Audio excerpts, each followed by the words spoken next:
વિક્રમ, અત્યાર સુધીમાં કંઈ પણ મન વચન કાયાથી કોઈ પણ મારેથી કોઈને મન દુઃખ થયું હોય કે કંઈ પણ દોષ લાગ્યો હોય ને તમને કંઈ હર્ટ થયું હોય તો હું બધાને ખમાવું છું. પહેલા તો બધાને મિચ્છામિ દુક્કડમ, સર્વને મિચ્છામિ દુક્કડમ. હવે આપણે આજનું નવું સેશન ચાલુ કરીએ એ પહેલા એક સવાલ પૂછું છું. થોડી વાર માટે બધાને જેને શું કહેવાય બોલવું હોય ને તો છૂટ આપજો, મ્યુટ નહીં કરતા રક્ષાબેન. તમને કોઈ પૂછે કરવું પડશે જેને કઈ કેવું હોય તો, કેમ કે મ્યુટ ઉપર કરી દીધું એટલે હા. અચ્છા, તમને કોઈ એમ પૂછે કે તમે ધર્મ શા માટે કરો છો તો તમે શું જવાબ આપશો? મને છે ને કોઈનો ઓલો ફેસ નથી દેખાતો. એક મિનિટ. હા, હવે આવશે. બરાબર છે. તમને કોઈ એમ પૂછે કે તમે ધર્મ શા માટે કરો છો તો તમારા 1 સેકન્ડ માટે તમે બધા પોતે આંખ મીચીને વિચારો કે હું ધર્મ શા માટે કરું છું. પછી મને કોઈક જવાબ આપો. મને એમ થાય કે હું શાંતિ માટે કરું છું, કે ફોકસ આપણે ગુડ થોટ્સ ને સારા વિચારો આવે અને શાંતિ. Okay, very good. અને બીજો આપણા આત્માને આપણાને નજીક પહોંચે એના માટે આપણી આત્મા સાથે આપણે. Very good. એટલે બધાના થિંકિંગ અલગ હોય. બધા જેમ કે ને પોતપોતાની જે ઈચ્છા હોય એ પ્રમાણે એની પાસેથી આશા રાખતા હોય. ફ્રીઝ થઈ ગયું છે. Very good. હા, સરસ. એની અધર? તૃપ્તિબેન, તમે? હા, સંભળાતું નથી. તૃપ્તિબેન, તમે? હા, સંભળાવ્યું.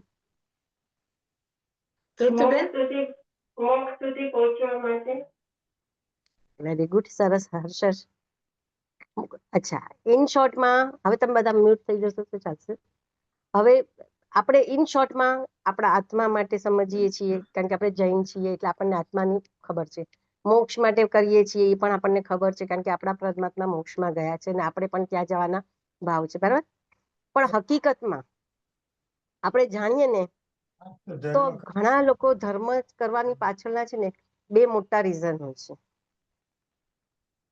પહેલું રીઝન હોય છે ડર, એટલે કે ભય, ફિયર. અને બીજું છે લાભ. આ 2 કેટેગરી આપણે રાખીએ અત્યારના. બરાબર સમજજો હા, કે આ 2 કેટેગરી રાખીએ છીએ. હવે તમને થશે કે આ કેવી રીતના શક્ય છે? અમે તો કોઈનાથી ડરતા જ નથી. અમને કોઈ કે ફોર્સફુલી કઈ ધર્મ કરવાનું કહેતું નથી ને અમે કરતા નથી. બરાબર.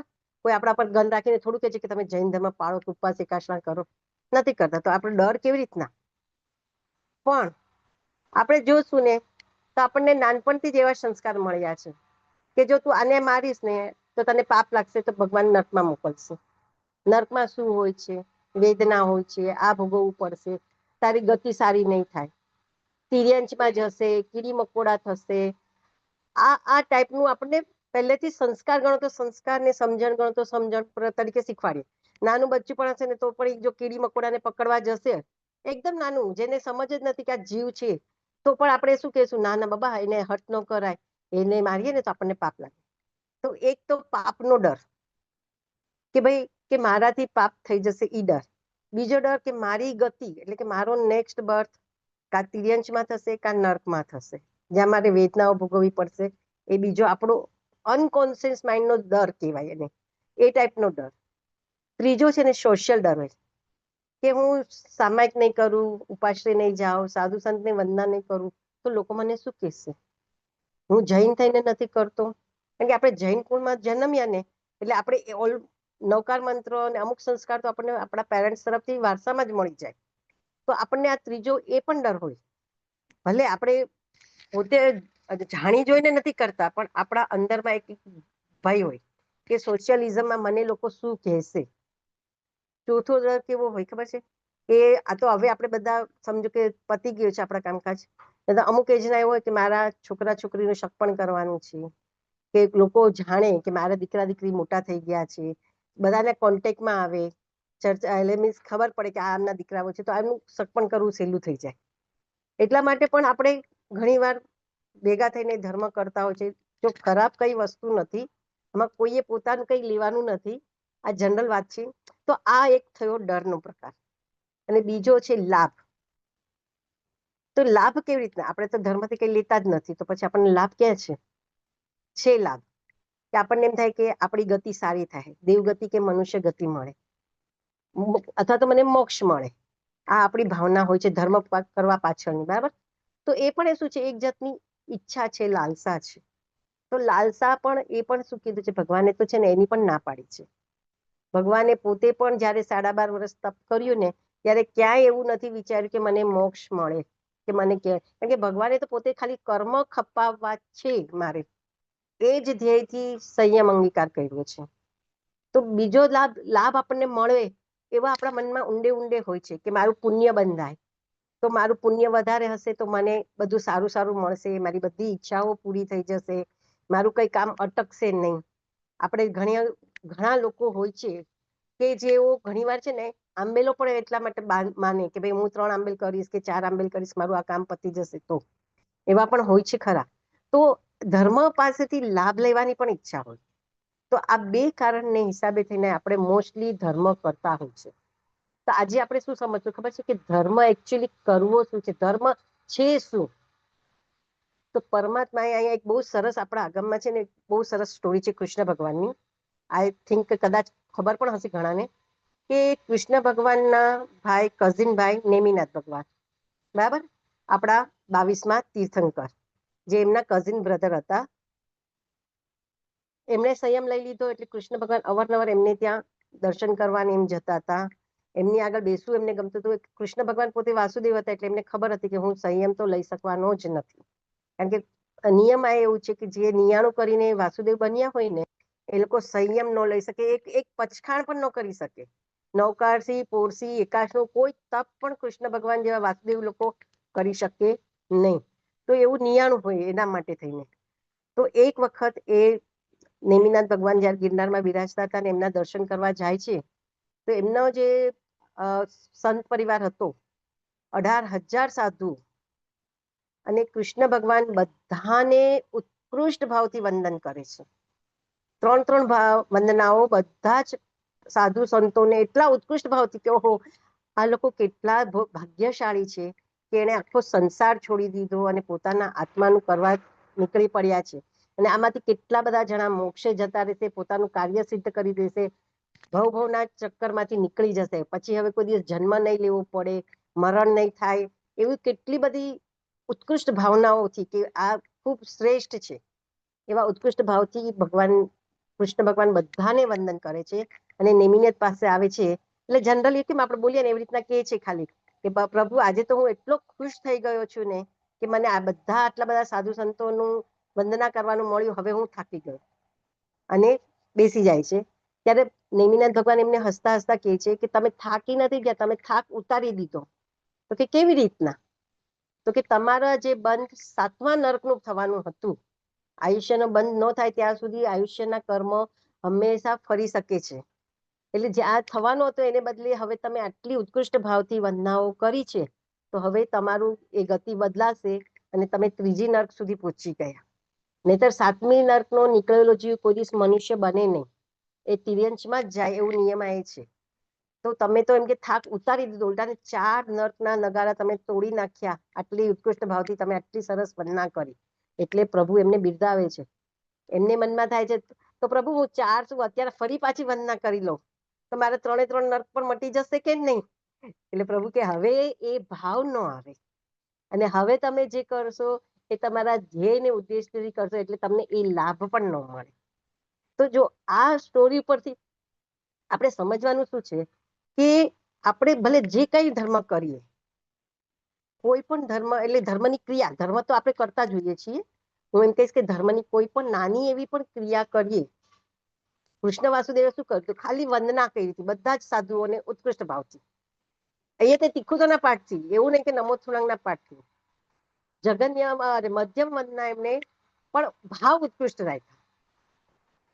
આપણા ભગવાને એ જ કીધું છે ભાવ જ ધર્મ છે, ભાવ જ જીવને કર્મથી બાંધે છે અને ભાવ જ આપણને મોક્ષે લઈ જાય છે. આપણે ભલે એક સામાયિક જ કરશું, આખા દિવસની શું અઠવાડિયાની, પણ એટલી શુદ્ધ અને એટલી પવિત્ર કરવાની કે કોઈ જાતની આપણી કઈ ઈચ્છા ન હોય કોઈને, ટોટલી કટ ઓફ થઈને કરીએ આપણે સંસારથી.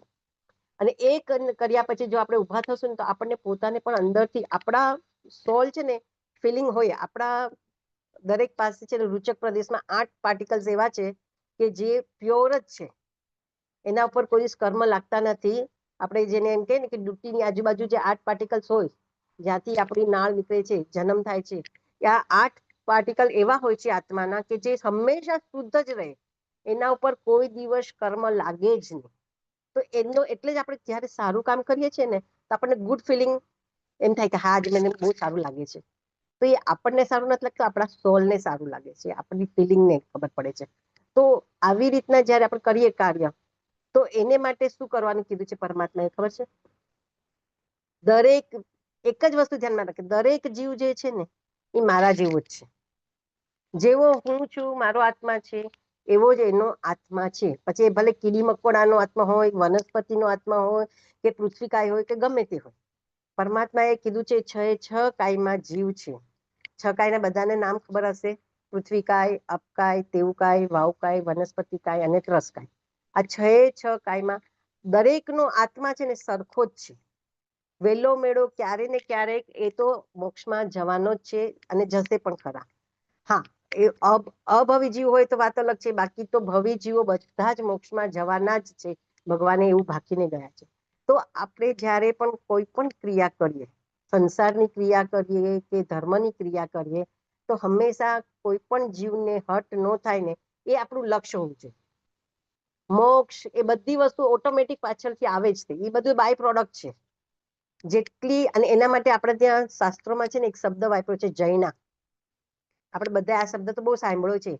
જૈના, જંતના, દયા, આ બધા કરુણા, આ બધા શબ્દો એક જ પર્યાયતા છે, એટલે કે એક જ વસ્તુ સૂચવે છે. તો કે શું? કે બીજાનો આત્મા મારા આત્મા જેવો જ છે, અને મારા આત્માને જે ગમે છે ને એ જ એના આત્માને ગમે છે. એટલે મને જે ગમતું છે એવું જ મારે એની સાથે કરવાનું. હવે આપણે એક એક્ઝામ્પલ લઈએ, આજે આપણને કોઈ મારે તો આપણને ગમે ન ગમે, તો હું કોઈના આત્માને મારું કે કોઈને મારું તો એને ગમશે નહીં ગમે.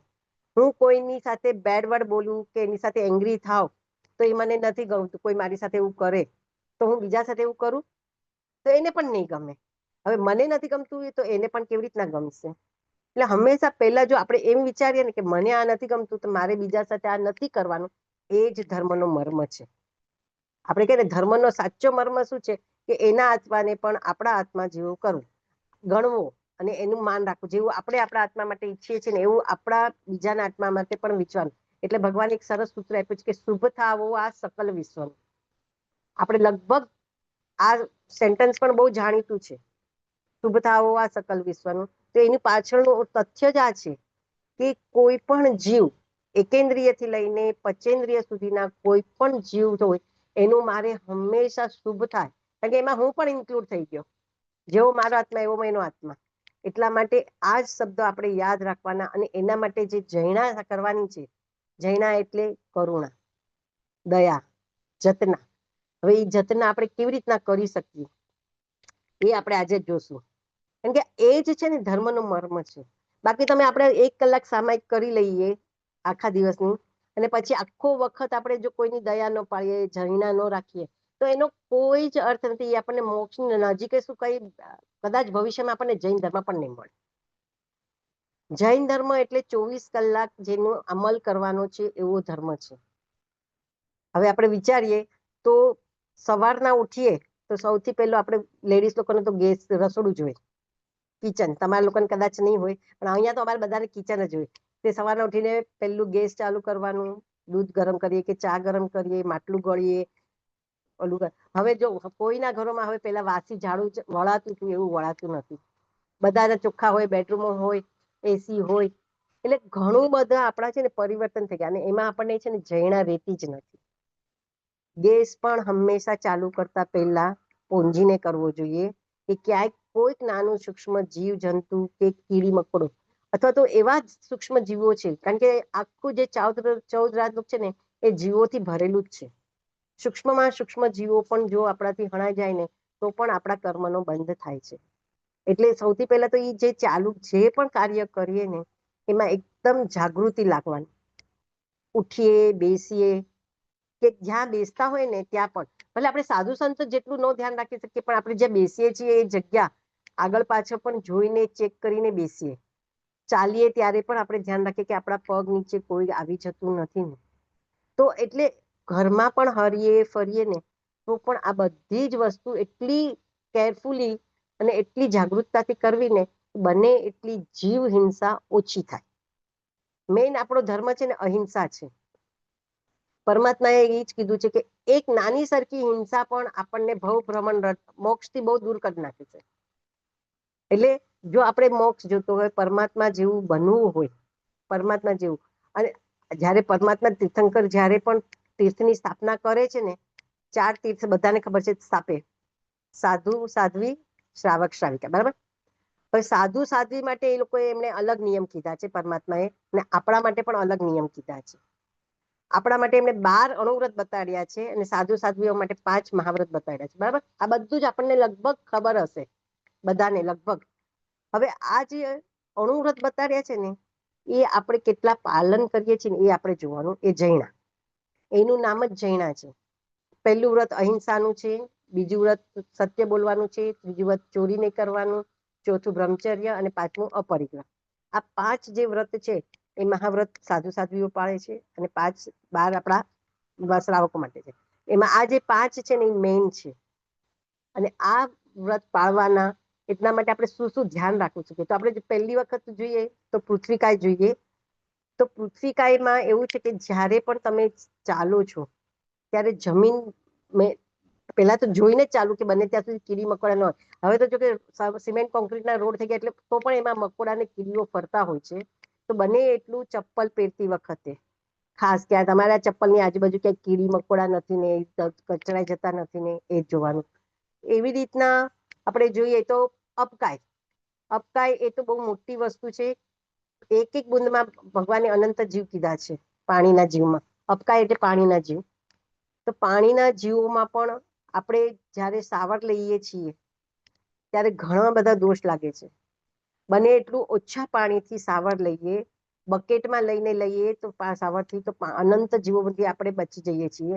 અને મોટી મોટી તિથિ જેમ કે અમાસ, પૂનમ, આઠમ, એ બધી તિથિ ઉપર તો સ્નાનનો ત્યાગ જ કરવો જોઈએ.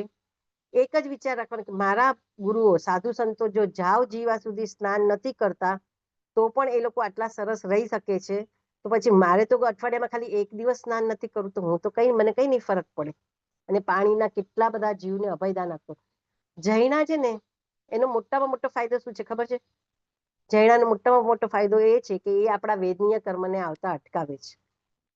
જેની જેટલી જૈના વધારે ને એને એટલી બીમારી ઓછી. આ એક સૂત્ર છે, જેની જેટલી જૈના વધારે ને એની એટલી બીમારી છે. પહેલાના માણસો એટલી જૈના અને રાખતા હતા જતના કે એ લોકોને બીમારી જ ઓછી આવતી હતી. અને આજે આપણે શું છે એ ભૂલી ગયા છીએ કે આપણે બસ આપણા જ ઝડપી યુગમાં અને ઝડપી કામકાજ કરવાની અંદર આપણે ભૂલી જઈએ છીએ કે કેટલા બધા નાના નાના જીવોને આપણે હટ કરતા જઈએ છીએ, અનનોન જીવોને. અને એટલા માટે આપણને પણ એમ થાય છે કે આપણને આવી બધી બીમારી ક્યાંથી આવે છે? પણ આપણે કરેલા જ કર્મ આપણને ઉદયમાં આવતા હોય છે. આપણને એમ થાય કે આપણે આવું કંઈ ખાતા પીતા નથી તોય મને આ બીમારી ક્યાંથી આવી? તો સમજો કે તમે ક્યાંક જૈના નથી પાળી, ઘણા સૂક્ષ્મ જીવોને તમે હટ કર્યા છે, એના હિસાબે તમને આ બીમારી આવે છે. બીમારી થવાનું મેઇન કારણ આ છે કે આપણે જૈના રાખતા નથી. પહેલાના માણસો એટલી જૈના અને એટલી સાવચેતી રાખતા હતા.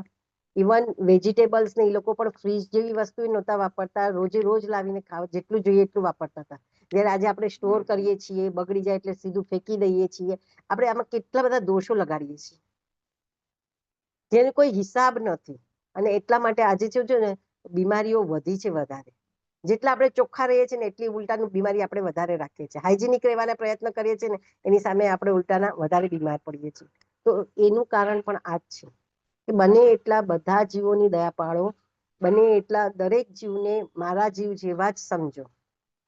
આપણા આગમ શાસ્ત્રની અંદર જે સાધુ સંતો જૈના પાડે છે એના ઉદાહરણ તમને ખાલી કહું છું, શોર્ટમાં જ કહીશ. જો એ લોકો આટલું બધું જૈના રાખતા હોય તો આપણે કેટલી રાખવી જોઈએ એ આપણે પોતે જ નક્કી કરવાનું. એક છે મૈતાર્ય મુનિની સ્ટોરી, આઈ થિંક સો, કદાચ ખબર હશે બધાને, કે મૈતાર્ય મુનિ હતા જેમને સંયમ લીધા પછી ગોચરી એકવાર નીકળ્યા હોય છે અને એક સોનારના ઘરમાં એ ગોચરી લેવા જાય છે. હવે સોનાર એ ટાઈમે એનું ઘર હોય છે, બહાર જે મોટી જગ્યા હોય સ્પેસ, એમાં બેસીને રાજા માટેનો હાર બનાવતો હોય છે. એમાં જવ જેવા એટલે કે ઘઉંના દાણા કેવા હોય એવા સોનાના બીટ્સ હતા. અને ઈ એમાંથી હાર બનાવતો હોય છે. એટલે મુનિ જઈને ધર્મ લાભ કહીને ઉભા રહ્યા, દરવાજા તો ખુલ્લા જ હોય એ જમાનામાં. એટલે કે પધારો પધારો ભાવપૂર્વક એને અંદર લે છે. એમને ગોચરી માટે પોતે કિચન જે હોય છે એમાંથી વસ્તુ લેવા જાય છે. ઇન બિટવીન શું થઈ જાય છે કે ગુરુદેવ ઉભા છે, એટલે મેતારી મુનિ ઉભા છે, અને ત્યાં જે વૃક્ષ હતું એમાં કૌચ પક્ષી નામનું પક્ષી હોય છે. એ જોવે છે નીચે ઘઉંના દાણા જેવું કંઈક પડ્યું છે. પક્ષીને ખબર નથી કે આ તો દાણા સોનાના બીટ્સ છે. એટલે એ તો ઉડીને નીચે આવીને ફટફટ ચણવા લાગે છે, અને 7-8 દાણા જેટલું લઈ લે છે, ચડી જાય છે, અને પાછો ઉપર ચડી જાય છે. આ બાજુ ઓલો સોનાર જે હોય છે એ આવે છે બહાર, સાધુને મુનિને વોરાવે છે સરસ રીતના, અને મુનિ તો નીકળી જાય છે. હવે એ પાછો પોતે ઓલો હાર કરવા બેસે છે, તો એને થાય છે કે આમાં તો દાણા ઓછા થઈ ગયા મેં મૂક્યા હતા એના કરતા, તો દાણા ગયા ક્યાં? એટલે એને તરત ડાઉટ જાય છે કે નક્કી ઓલો મહારાજ જે આવ્યો હતો ને એ સાચો નથી લાગતો, એને જ મારા દાણા ચોરી લીધા લાગે છે. એટલે એ તો તરત પાછળ પાછળ એની ભાગે છે. મુનિ હજી બહુ દૂર નથી ગયા હતા, એટલે લઈ આવે છે ઘરે મુનિને, અને કહે છે કે તમે આમાંથી દાણા લીધા છે ને, તમે મને કાઢો. મુનિ કઈ નથી બોલતા, ચૂપ થઈ જાય છે. એ સમજી જાય છે કે આ ઓલો કોચ પક્ષી જ્યાં ઉપર હજી ઝાડ ઉપર જ બેઠું હતું એ પક્ષી પણ, કે આ પક્ષીએ દાણા ખાધા છે હું કહીશ તો આ તરત જ એને મારવા દોડશે કે કંઈક કરશે, એને નુકસાન પહોંચાડશે. એટલે મુનિ શું કરી લે છે, મૌન રહી જાય છે. સોનાર એકદમ ગુસ્સે થઈ જાય છે, 2-3 વાર પૂછે છે તો કે કેતો નથી ને તું, ઉભો રે, તને હું સજા કરીશ ને તો જ તું માનીશ, તું સમજતો. કેટલું બધું એને માટે બોલે છે, કેટલું પહેલા તેમને ધમકાવે છે, પણ મુનિ એક શબ્દ સામે કહેતા નથી. સીધું મૌન લઈ લે છે. એમને થાય છે કે મારા ઉદય આવી રહ્યા છે, મારે સંભાવમાં રહેવાનું છે, મારે કોઈ જીવને હર્ટ થાય એવું મારા મોઢામાંથી એક વચન પણ ન બોલવું જોઈએ. અને એ પોતે સ્થિર થઈ જાય છે. ત્યાં ઓલો એના જે બળદગાડા પૈડામાં જે ઓલું બેલ્ટ લગાડવાના હોય ને, એ બેલ્ટ એના માથા પર પેલા બાંધી દે છે ગરમ કરીને, અને પછી એના પર ઠંડુ પાણી નાખી દે છે. એટલે એકદમ ઓલરેડી ગરમ થયેલો ફૂલેલો હોય, અને પછી એકદમ ઠંડુ થઈ જાય, એટલે સીધું આપણા માથાની અંદર એમ કે ને ચીપકી જાય, એકદમ અંદર સુધી જવા લાગે. એ રીતની અસંગ કે સહન ન કરી શકાય એવી વેદના એ મહારાજ મુનિને આપે છે. અને મુનિને આપે છે છતાં પણ મુનિ સમજે છે કે હવે મારું અંત સમય છે, મનથી સંભાવ રાખી દે છે, સંતારો કરી લે છે, અને પોતે ત્યાં કાળધર્મ પામી જાય છે. જો એક ખાલી નાના એવા પક્ષીના જીવને બચાવવા માટે પણ સત્ય હતું કે કોચ પક્ષી લઈ ગયું છે, દાણા ચણી ગયું છે, છતાં પણ મુનિ એક શબ્દ સુદ્ધા બોલતા નથી ને મૌન થઈ જાય છે. પરમાત્માએ શું કીધું છે કે સત્ય વચન પણ જો બીજાને હર્ટ કરે એવું હોય ને તો એ તમે નહીં બોલો. હા, તમારે બોલવું હોય તો એને એવી રીતના બોલો કે એને હર્ટ ન થાય, કે એને દુઃખ ન લાગે, કે એને નુકસાન ન થાય, તો તમે સત્ય. પરમાત્મા આટલે સુધી સત્ય વચન માટે પણ કીધું છે, તો પછી જૂઠને તો બોલવાનો સવાલ જ નથી આવતો ને. સાધુ સંતો દરેક ક્રિયામાં ભગવાનની આજ્ઞા માને તો આટલી જ સૂક્ષ્મ રીતના એ લોકો જહેણા પાડે છે કે તિર્યંચ જેવા તિર્યંચ પક્ષી થોડી વાર પછી તો એ પક્ષી પોતે વિષ્ટા કરે છે, અને એના જવના દાણા બધા એના વિષ્ટામાં નીકળી જાય છે. ત્યારે એ જોવે છે, ચમકે છે, ત્યારે એને થાય છે કે મેં કેટલું મોટું પાપ કરી લીધું સોનારને, અને એ પોતે પસ્તાવો પણ થાય છે. પણ આ એક એક્ઝામ્પલ પરથી એક જ સમજવાનું છે કે જૈણા એટલે શું, કે એક નાના એવા પક્ષી માટે પણ જ્યારે મુનિ પોતાનો જીવ આપી દે, તો એવી તો આપણે કોઈ ઉદય આમાં આવવાના નથી, તો પછી આપણે શા માટે એવા કર્મ બાંધીએ કે જે આપણને આગળ જતા મોક્ષથી દૂર લઈ જાય છે. બીજી એક એક્ઝામ્પલ આપ્યું છે આપણા આગમની અંદર. આ જે હું જે સ્ટોરી કહું છું એ આગમ રિલેટેડ છે, ધર્મ જ્ઞાતા ધર્મ કથા સૂત્રને આધારે હોય છે, આપણા આગમમાં લખાયેલી હોય છે. તો એ છે ધર્મ ઘોષ મુનિના શિષ્ય ધર્મ રુચિ અણગાર. આની તો બધાએ વાર્તા સાંભળી હશે, કારણ કે સાધુ વંદનામાં પણ એનું આવી ગયું છે કે એક ખાલી કીડી જેવા જીવની દયા પાડવા માટે ધર્મરુચિ અણગાર નાગેશ્રીને ત્યાં ગયા હોય છે ગોચરી વોરવા, અને નાગેશ્રી એને કડવા તુંબાનું શાક બધું જ, થોડું નહીં આખું પાત્રું ભરાઈ ગયું એટલું પરાણે વરાયું, કારણ કે એને પોતાની ભૂલ છુપાવી હતી. એને બીજાની પોતાની મિસ્ટેક બીજાને દેખાઈ ન જાય એટલે આ મુનિનો ગોચરીનો સહારો લીધો. અને જ્યારે એ મુનિ પાત્રું લઈને આવે છે, એમના ગુરુને બતાડે છે. હું તમને શોર્ટમાં કહું છું, સ્ટોરી ખબર છે ને બધાને? હા, તો વાંધો નહીં, ખાલી આમ કહેશો તો એ પણ સમજાઈ જશે. તો એ પાત્રા લઈને ભરેલું પાત્રું લઈને જયારે ગુરુદેવને બતાડે તો ગુરુદેવ તો એમને સમજી જાય છે, કારણ કે ધર્મઘોષ મુનિ તો બહુ મોટા મુનિ હોય છે, જાણનાર મુનિ હોય છે, તો કે આ તો બહુ ઝેરી શાક છે, આ ખવાય એવું જ નથી, તમે ક્યાંક એવી અચેત જગ્યાએ એને પરઠાવી દો. એટલે એ પરઠા માટે કેટલી બધી જગ્યાએ ફરે છે. જો પારણું હોય છે, ખાધું નથી હોતું, છતાં પણ ગોચરી ઓરવા એટલે પરઠવા માટે થઈને એ બધે ફરે છે. અંતે એક નદીના કિનારે જાય છે, ત્યાં જુએ છે. આપણે શું કરીએ ખબર છે? આ એક છે ને, આપણે હોય ને તો બધું પરઠાવે એટલે સીધું કચરામાં નાખી દઈએ. આ કે આપણે વિચારે નહીં કરતા હોઈએ કે આપણે અહીંયા મૂકીએ કે ન મૂકીએ, આ જગ્યાએ હું વસ્તુ મૂકું તો એ વસ્તુ પાછળ કેટલી પ્રક્રિયા થશે અને કોણ કોણ આવશે ને શું થશે. તો આ મુનિ તો એક ટીપું ખાલી જમીન ઉપર પહેલા મૂકે છે, વેઇટ કરે છે કે શું થાય છે એનું પરિણામ. તો પરિણામમાં જુએ છે કે કેટલી બધી કીડીઓ આવવા લાગે છે અને એ ચાખવા લાગે છે અને કીડી મરી જાય છે.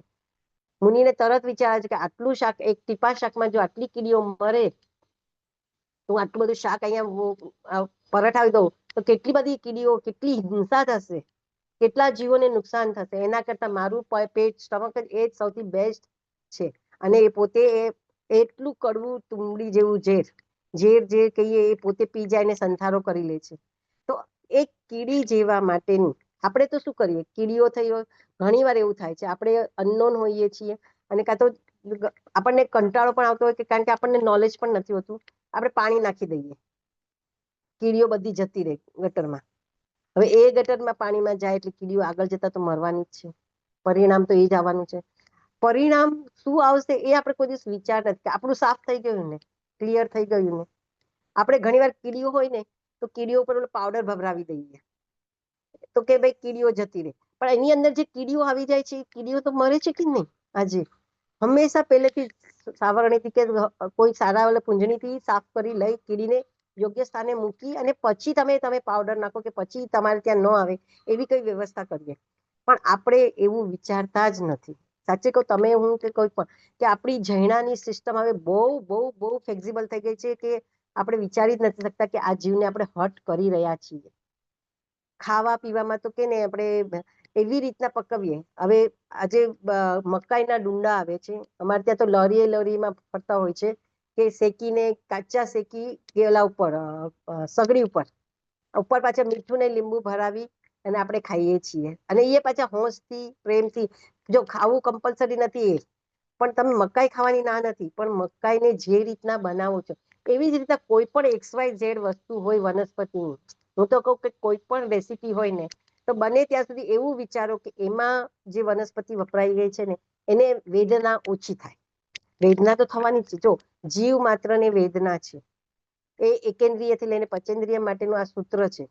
ભલે એ અભિવ્યક્તિ એટલે મીન્સ તમને બતાડી નથી શકતું કે કહી નથી શકતું, પણ વેદના સેમ છે. જેટલી પીડા એમને છે એટલી પીડા આપણને છે. આજે આપણે જોઈએ તો એક વસ્તુ એક્ઝામ્પલ તરીકે તમને કહું છું કે કેમો લેતા હશે એને ખબર હશે, કોઈને કેન્સર થયું હોય ને, એ કેટલી લાઈ હોય, કેટલું ગરમ હોય. જયારે પેટમાં બળતરા થતી હોય દવાઓને ને બધાથી, ત્યારે આપણને પોતાને થાય, પણ ત્યારે આપણને કોઈ દિવસ વિચારે છે કે આપણે કોઈ દિવસ વનસ્પતિ કાપી છે ને એને સળગાવી છે, ત્યારે આપણા એને કેટલું વેદના થતી હશે.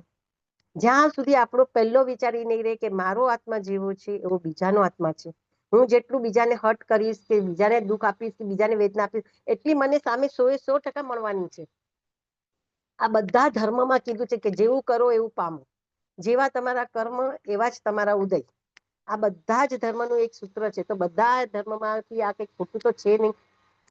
તો ધર્મ રુચિ અણગારે એક કીડીઓ માટે જો આટલું વિચાર્યું હોય તો આપણે કેટલું વિચારીએ છીએ. આ એક્ઝામ્પલ આપણે છે ને આ સ્ટોરીઓ ખાલી સાંભળી જઈએ છીએ, પણ એની પાછળનું જે મોરલ છે એ શું છે? જૈના કે આપણે શ્રાવક શ્રાવિકા છે. જો સાધુ સંતો માટે ભગવાને આટલું કીધું છે અને સાધુ સંતો આટલું બધું કરે છે, તો એની સામે આપણે શ્રાવક શ્રાવિકા છીએ. આપણને ભગવાને એક બિરુદ આપ્યું છે કે જૈનના શ્રાવક તો અમુક કામ કરે જ નહીં. એવી જ રીતના જૈનની શ્રાવિકા પણ ઘરમાં અણગણ પાણી એટલે કે ગળ્યા વિનાનું પાણી તો વાપરે જ નહીં. પાણી હંમેશા ગળીને જ વાપરવું જોઈએ. તો એ રીતના જે આપણને કે ને જતનાના ગોલા છે એ આપણે મેક્સિમમ ફોલો કરવાની ટ્રાય કરવાની. મેક્સિમમ ફોલો કરવાની ટ્રાય કરશો ને તેમાંથી થોડું મિનિમમ તો થશે જ ને કે ભાઈ ચાલો થોડુંક તો. અને જો તમે માર્ક પણ કરશો ને તો જેટલી તમે જૈના વધારે રાખતા શીખશો ને એમ તમારું સ્વસ્થ મીન્સ નિરોગી શરીર પણ રહેશે અને લાંબુ આયુષ્ય પણ બંધાશે.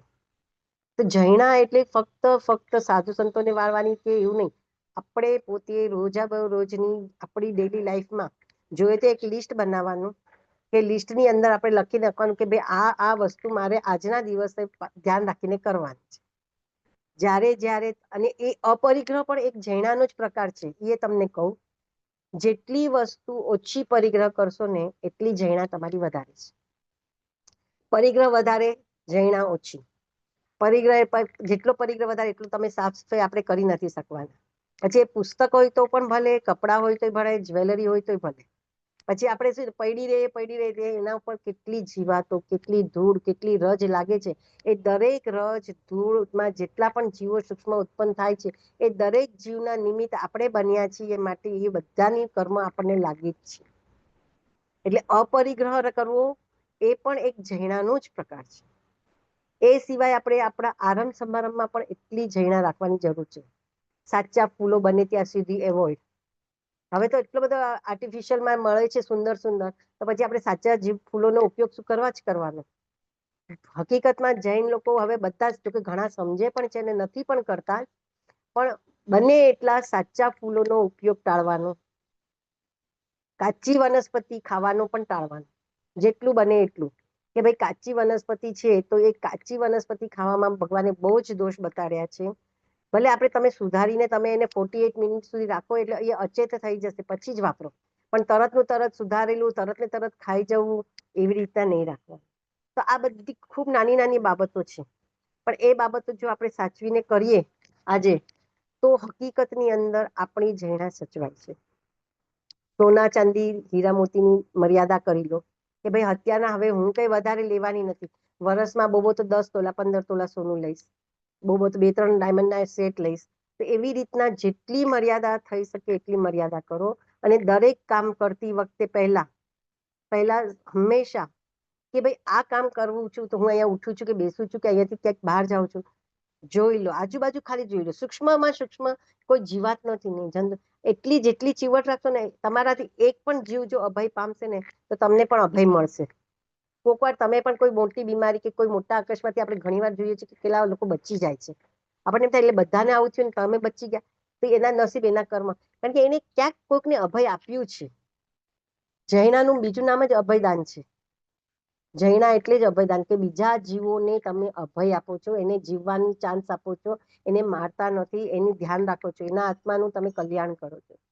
તો આ પણ વસ્તુ એક આપણને મળે છે કે ભાઈ જ્યાં જ્યાં આપણી ભૂલ થતી હોય એ આપણે સ્વીકારી લઈએ અને સ્વીકારીને બને એટલું ધ્યાન રાખીએ અને બને એટલા જીવોને અભય આપવાની ટ્રાય કરીએ ને, તો આપણને પણ અભય મળે જ છે. એ માટે આપણે કબૂતર, આપણે આમની શાંતિનાથ ભગવાનની સ્ટોરી તો બહુ જ ફેમસ છે, બધાને ખબર છે કે કબૂતર અને બાજ દેવ બનીને આવ્યા હતા એમની પાસે.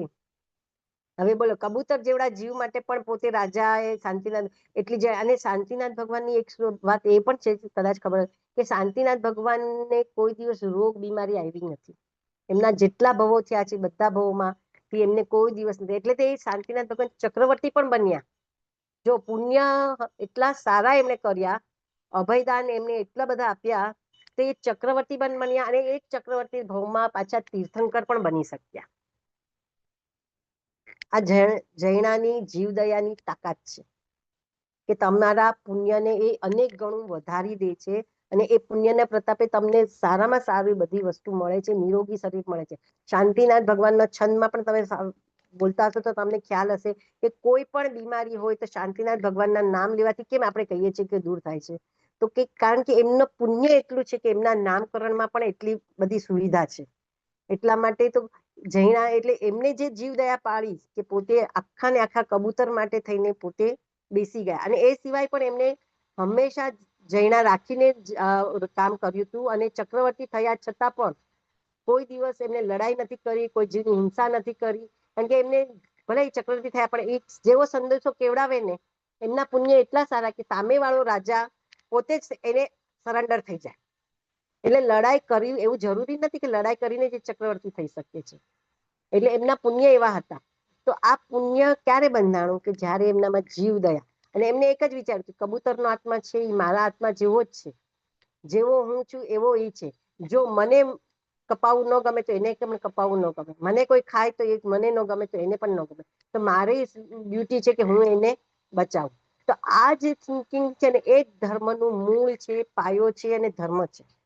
ભલે આપણે સામાયિક કરીએ, સંભાવમાં રહીએ, બધું જ આપણને શું કરે છે, સપોર્ટ કરે છે. 1 કલાક સુધી તમે સામાયિક કરો છો તો સામાયિકમાં શું બોલો છો, છકાય જીવની આપણે હિંસા કરતા નથી, બરાબર.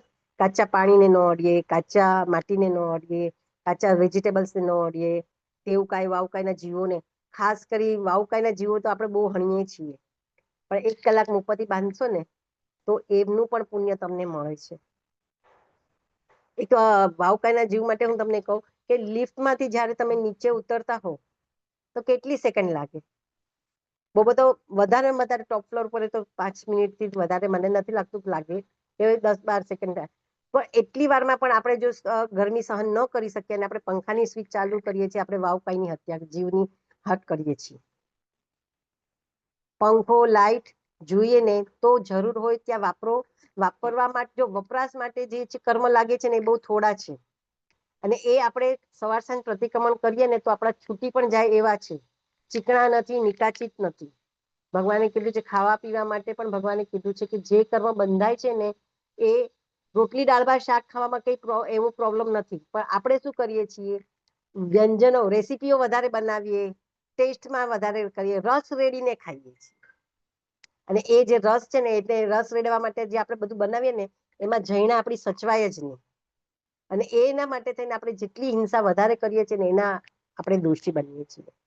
તો જયારે લિફ્ટમાં તમે નીચે ઉતરતા હોય તો એક વસ્તુ રાખો કે મારે પંખો ચાલુ ન કરો. હા, કોઈ બીજું આવ્યું ને એને એની જરૂરિયાત પ્રમાણે કરી તો એની મરજી, એની મરજી, બાકી મારે સ્વિચને ઓન નહીં કરવી. તો આટલું પણ તમે કરશો ને તો પણ તમે જૈણાના ઘરમાં આવી ગયા, જીવદયાના ઘરમાં આવી ગયા, અને તમારે સચ્ચે સચ્ચે તમારી એટલી બધી પુણ્ય એ વધવા લાગશે ધીરે ધીરે કે તમે પોતે પણ એ ફીલ કરી શકશો. લાઇટ્સ, એસી વિના જ્યાં સુધી ચાલે એવું હોય તો ચલાવો, કારણ કે જરૂરિયાત જેટલી વધારશો એટલી વધવાની જ છે. પેલા પંખાથી આપણને ચાલતું હતું, પણ હવે પંખાથી નથી ચાલતું, કારણ કે પંખો હવા જ નથી લાગતી, કારણ કે હવે આપણને એસીની ટેવ પડી ગઈ છે. અહીંયા પણ અમારે એવું જ છે કે હવે એસી વિના તો ચાલે જ નહીં. નાના નાના છોકરાઓને પણ હવે એસી તો જોઈએ, સ્કૂલમાં પણ એસી હોય જ, ઓફિસમાં પણ એસી હોય જ તે. તો આ જે બધી ટેવો પડે છે ને એ ધીરે ધીરે ધીરે આપણામાંથી શું કરે છે ખબર છે, દયા નામનું, જૈણા નામનું બધું ડિજિટ કરી જાય છે, કરુણા બધું જતું રહે છે. આપણને એમ થાય હાય આપણને ગરમી થાય છે ને તો આપણે તો ચાલુ કરવું છે, ભાઈ આપણાથી ન રહેવાય. અરે પણ તમારાથી નહીં રહેવાય, પણ નર્કમાં જશો ત્યારે કોણ કહેશે કે ભાઈ તમારે ન છૂટકે રહેવું જ પડશે. અને એક વાત એ પણ છે કે દેવગતિ અને નરગતિમાં છે ને અવધિ જ્ઞાન હોય છે. આપણે જે જ્ઞાન અહીંયા બંનેને જન્મથી અવધિ જ્ઞાન હોય, બંને ગતિમાં, દેવગતિ અને નરગતિમાં. ત્યાં લિમિટમાં હોય, કોઈને વધારે હોય, કોઈને ઓછો હોય, કોઈને આગળ હોય, એ અલગ અલગ પ્રકારના હોય છે. એ ડીપમાં આપણે જ્ઞાનનું થોડું ભણીએ ને તો એમાં આવે છે. તો ત્યારે તમને રિયલાઇઝ થાય કે હું 5 સેકન્ડ નહોતી રહી શકતી લિફ્ટમાં, અત્યારે મારે કેટલા જન્મ એટલે કેટલો સમય મારે કાઢવો પડે છે, ત્યારે આપણને એ રિયલાઇઝ થાય. પણ એટલા કરતા સમજીને જો અહીંયાથી ન કરીએ ને તો ત્યાં સુધી પહોંચવાનો વારો છે આપણો. અહીંયાથી જ આપણે અટકી જઈએ ને આપણી ગતિ સારી થાય.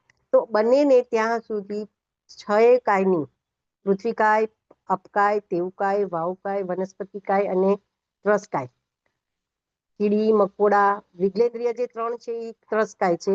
આપણે આમ બીજું પંચેન્દ્રિયને તો બહુ હિંસા કરતા ન હોઈએ, એટલે પંચેન્દ્રિય જીવની આપણે તો જાણતા અજાણતા થઈ જતી હોય તો આપણે ક્ષમા માંગી લઈએ, પણ બને એટલી જતના રાખો.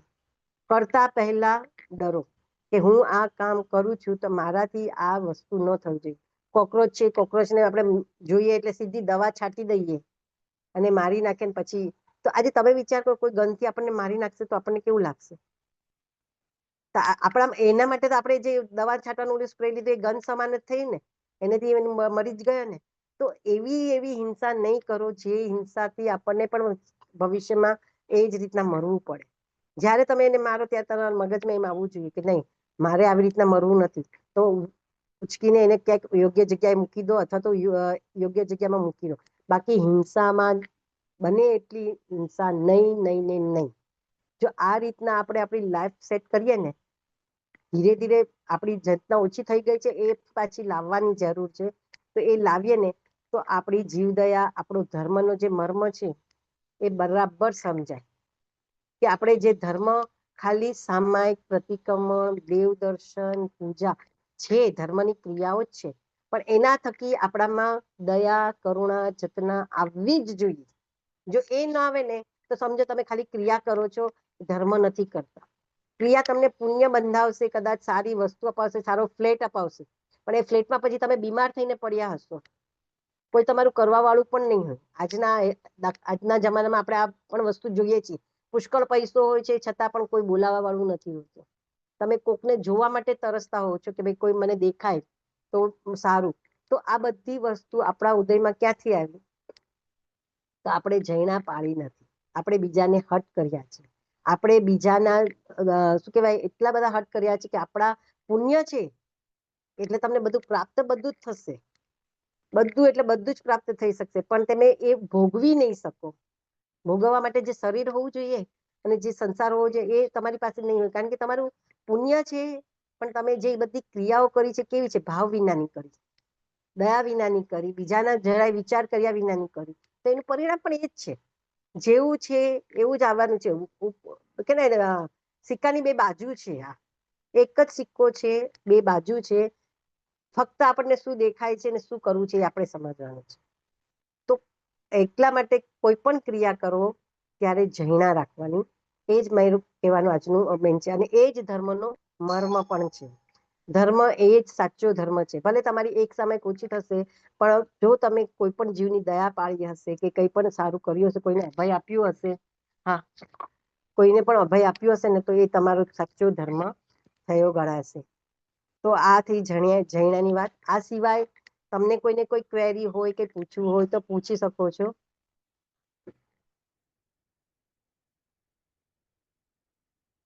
તમે લોકો બધા જૈણા તો રાખતા જ હશો. ગરણાથી પાણી ગળવાનું, ગેસ પૂંજીને વાપરવાનો, સવાર સાંજ બને ત્યાં સુધી ઝાડુ કાઢવાનું. આપણે સૂક્ષ્મ રજકણો હોય ને એમાં જીવ છે, પરમાત્માએ કીધું. એટલે પહેલા તો આપણે ત્યાં વાસી ઝાડુ પણ કઢાતા હતા કે સવારના ઉઠીને પહેલા ઝાડુ કાઢે સાવરણીથી, તો બધા જીવોની અભય મળી જાય. કારણ કે એ બધું છે ને ઝાડુથી દૂર થઈ જાય. ઝાડુ એવી વસ્તુ છે જે આપણને એટલે મીન્સ એ લોકોને હર્ટ ન કરે, ખાલી દૂર ખસેડી દે. અને પૂંજણી જે હોય છે એ ગેસ લૂછવા માટે, ઇવન તમારા આપણા કોમ્પ્યુટરના ટેબલ ને એ બધા ઉપર જે માટીને રજ હોય, તમારે ત્યાં કદાચ ઓછી હશે પણ અહીંયા બધે હોય ને, તો બને ત્યાં સુધી એટલા સોફ્ટ કપડાથી કે એટલા ઓલાથી કરીએ કે જેથી કરીને એ જીવને હર્ટ ન થાય અને એ દૂર પણ થઈ જાય. અને બને તો રોજે રોજ જેટલી સ્વચ્છતા એટલું જ જૈણા વધારે રહેશે તમારે. બાકી આપણે જો સ્વચ્છતા જ નહીં રાખીએ ને તો એટલા બધા જીવાતો ઉત્પન્ન થઈ જશે ને કે જેની કોઈ લિમિટ નહીં. અને પછી એ આપણા થકી જ મૃત્યુ પામે છે, કારણ કે જે ઉત્પત્તિ થાય છે એનું કારણ આપણે નિમિત્ત છીએ ને, તો પછી એ જયારે મરે ને ત્યારે આપણને દોષ લાગે છે. હેઠા વાસણો બને ત્યાં સુધી નહીં મૂકવાના. ઘણા લોકો રાતના રાખતા હોય છે હેઠવાડ કાઢીને સાફ કરીને મૂકે, તો પણ એમાં તેને સૂક્ષ્મ જીવો થઈ જતા હોય છે. તો બને એટલા ક્લીન કરીને મૂકવાની આપણે ટ્રાય કરવાની, કે જેથી કરીને આપણી જૈણા સચવાઈ જાય. અને બીજું એ હેઠું તો કોઈ મૂકે જ નહીં. આપણે જૈનમાં તો 99% ન હોય, છતાં પણ જો છોકરાઓ પણ હોય ને ઘરમાં, તો પણ એને સમજણ આપવાની. કે ઘણા લોકો છે ને હવે ફેશનમાં એક કરે છે કામ, કે શરબત હોય તો થોડું શરબત પાછું મૂકી દે, ખાવાનું હોય ને તો પૂરેપૂરી પ્લેટ સાફ કરીને ન ખાય. આપણા ભગવાને તો શું કીધું છે ખબર છે? થાળી ધોઈને પીવી જોઈએ. થાળી ધોઈને પીવાથી, એક દિવસની થાળી ધોઈને પીવાથી એક આંબેલનું પુણ્ય મળે છે. આપણે આંબેલ તો નથી જ કરી શકતા અને થતું પણ નથી ઘણાથી, પણ જો તમે એટલું પણ કરો ને, તમારી થાળી ધોઈને તમે પીવો ને, તો પણ તમને એક આંબેલ જેટલું જ પુણ્ય મળે છે. કારણ કે જેટલું તમે સાફ કરી દીધી તમારી થાળી અને પાણીથી, પછી એનામાં કોઈ જીવાત ઉત્પન્ન નહીં થાય. આપણે જે ખાઈએ છીએ, બટકા મૂકીએ છીએ, એને આપણી જે વાલવાનું હોય છે, એના જે લાળના ટોલા હોય છે, એમાં 48 મિનિટ થાય ને પછી જીવાત ઉત્પન્ન થઈ જાય. તો સાયન્સ છે, ટોટલી સાયન્સ છે. ડોક્ટર લોકો પણ કહે છે કે આપણી સલાઈવા જે છે એમાં પણ અમુક ટાઈમ પછી શું થઈ જાય છે, સમુચિત મનુષ્ય જે કે ને એ બધા ઉત્પન્ન થઈ જાય છે. 14 પ્રકારના સમુચ્ચય મનુષ્ય આપણે પ્રતિક્રમણમાં બોલીએ છીએ. તો એ પણ વસ્તુ છે કે જો થાળી ધોઈને પીએ તો એમાં એક કોઈ પણ નથી થતો, અને એને હિસાબે આપણને એક આંબેલનું પુણ્ય મળે છે કે તમે એ જીવોને અભય આપ્યું છે. માટે આ કઈ એવું શું કહેવાય, ભગવાનની બધી જ વાતો કે ને પૂરી બેઝ ઉપર કરેલી છે. કોઈ વાત એમને નથી કે આપણે એને શું કહેવાય નકારી શકીએ એવું તો કોઈ છે જ નહીં. તો એવું પણ બની શકે કે આપણે આપણી થાળી જોઈને પીવાનો કોઈક નિયમ કરીએ. એવું લાગે તો બહાર જતા આવતા આપણે કદાચ છૂટી રાખીએ. હું તો કહું છું હું એ પણ ન રાખીએ. આપણે તો એમાં શું છે, કોઈ આપણે સારું જોઈને આપણું સારું જોઈને એ પણ શીખે તો એને પણ ફાયદો થાય. જેમ આપણે બીજાને કંઈક શીખવાડીએ તો ખરાબ વસ્તુ જલ્દી શીખી જાય છે, પણ સારી વસ્તુ શીખવાડતા વાર લાગે છે. તો કદાચ આપણું અનુકરણ કરીને એ પણ જો કંઈક સારું શીખતા હોય તો એ પણ કરવા જેવું છે. તો એ પણ અપનાવવા જેવી વસ્તુ છે કે હેઠું તો મૂકવાનું જ નહીં. પહેલી વાત તો જેટલું હેઠું વધારે ને એટલી તમારી વેદનીય કર્મની ઉદયમાં. કારણ કે એ વસ્તુ એક તો અનાજ બગડે છે. એ અનાજ પાછળ ઘણા બધા જીવો મહેનતો હોય છે. આ તો તમને કહેવાનું રહી ગયું કે અનાજ જે ઉગે છે એ વનસ્પતિ કાય છે એને તો આપણે ઓલરેડી હર્ટ કરીએ છીએ. એ સિવાય એ ઉગાડવા માટે પણ જેને પણ મહેનત કરી છે, જે તમારા સુધી એને પહોંચાડે છે, જે પ્રોસેસ છે આખી, એમાં પણ ઘણા બધા જીવોનો હાથ હોય છે. એ બધા જ જીવોનો આપણે શું કરીએ છીએ, નુકસાન કરીએ છીએ. એટલે હેઠું તો મૂકવાનું જ નહીં, એવા પચકાન લઈને રાખી દેવા જોઈએ. સાચી રીતના જૈન લોકો એ તો અમે તો અહીંયા બધાને જ કહીએ છીએ. અમારે ત્યાં કોઈ પણ ફંક્શન હોય તો એક વસ્તુ છે ક્લિયર કે થાળી તો પીવો ન પીવો, થાળી ચોખ્ખી હોવી જોઈએ તમારે. એટલું આપણે કરી શકીએ છીએ કે જેથી ગંદવાડમાં હેઠવાડમાં જયારે એ બધા જીવો જાય છે ને તો યાદ રાખજો ભવિષ્યમાં આપણે હેઠવાડમાં ઉત્પન્ન થવું પડશે. કીડી મકોડા થઈને ત્યાં જ ફરવું પડશે. જેવું કરશું એવું જ આપણને રિસ્પોન્સ પાછો આવવાનો છે. મારો જેવો આત્મા છે એવો જ એનો આત્મા છે. હું જે રીતના એની સાથે બિહેવ કરીશ એવું જ મારી સામે કોઈ બિહેવિયર કરશે. ભલે એ નહીં કરે, એ મોક્ષે જતો રહેશે તો એના જેવું બિહેવિયર કરે ઘણા બધા જીવો આવે છે. એવું જરૂરી નથી કે એ જ વ્યક્તિ આવે આપણી સામે. એ તમને કહું, ભગવાને કીધું છે આપણા ઉદયમાં ઉદય હોય ને તો ક્યાંકથી પણ કોઈ પણ આવી શકે. જરૂરી નથી કે જેની સાથે તમે બિહેવિયર કર્યું છે એ જ આવે તમારી સામે. કારણ કે એને પોતાના કર્મ ખપાવી નાખ્યા હોય તો એ તો મોક્ષે પહોંચી શકે છે. પણ તમે રહી ગયા છો, તમારા ઉદય બાકી છે, તો એ કોઈ પણ રીતના પૂરા થાય જ છે. તો હંમેશા એક જ વસ્તુ યાદ રાખો કે મારો આત્મા જેવો છે એવો બીજાનો આત્મા છે. મને જે નથી ગમતું એ મારે બીજા સાથે કરવું નહીં. અને બને એટલી જીવ દયા જૈણા રાખીને મારે કામ કરવું. કારણ કે આ ઉંમરે હવે આપણે એટલું તો કરી શકીએ છીએ કે અમુક જવાબદારી આપણી પૂરી થઈ ગઈ છે તો આપણે અમુક વસ્તુથી અલગ જ થઈ જઈએ કે જેથી આપણને એના તો વારી ન આવે. અને એના પચખાણ કરી લો ને તો તમને વારી ન આવે, તો તમે એમાંથી સંપૂર્ણ મુક્ત થઈ શકો છો. જેમ કે અનાજ ભરવાનું છે, શાકભાજી લાવવાનું છે. જો તમે લોકો ન કરતા હોય ને તો એ બધાની ચોખ્ખે ચોખ્ખા રોજે રોજના પચકાણ કરી લો કે આજે મારે શાક લેવા જવું જ નહીં, માર્કેટ જવું જ નહીં, આજે મારે મોલમાં જવું જ નહીં. તો આ બધા પચખાણોથી તમને એની કોઈ વારી ન આવે અને તમારા એટલા સારા કર્મ બંધ થાય કે વગર ધર્મ કરીએ પણ તમારા પુણ્યનો ઢગલો થઈ જાય. અને જે પુણ્યના ઢગલાથી જ આપણને મોક્ષ મળવાનું છે, સિમંદર સ્વામી મળવાના છે કે આપણે ભવિષ્યમાં મહાવિદ્યમાં જઈ શકવાના છીએ. તો આજથી થોડુંક એવું ધ્યાન રાખો એ વધારે સારું છે. ચલો, અત્યાર સુધીમાં મારાથી કંઈ પણ બોલાય કરી ગયું હોય ને કોઈને હર્ટ થયું હોય તો હું મિચ્છામી દુક્કડમ કહું છું. ભગવાનની જે વાણી છે એ જ પ્રમાણે મેં બોલવાનો પ્રયત્ન કર્યો છે. તેમ છતાંય મારાથી કોઈ ઓછું વધારે બોલાઈ ગયું હોય તો હું મિચ્છામી દુક્કડમ કરું છું. જમવાયદન વચ્ચમેલ્યમ હિણકરમ અચ્ચખરમ પદહીનમ વિનયહીનમ જોગીનમ ઘોષિણમ સુતુદિનમ દુટુપરિચયમ અકાલિકો સજવ કલનકો સજવ અસજય સજન સજાય ન સજમ ભણતા ગણતા ચિંતતા જ્ઞાનના કોઈ પણ અતિચાર લાગી કરી ગયો હોય તો મારે ને તમારે તસ મિચ્છામી દુક્કડમ. અને તેમ છતાંય કોઈને કઈ ક્વેરી હોય ને પૂછવું હોય આ લેસન સંબંધી તો પૂછી શકો છો.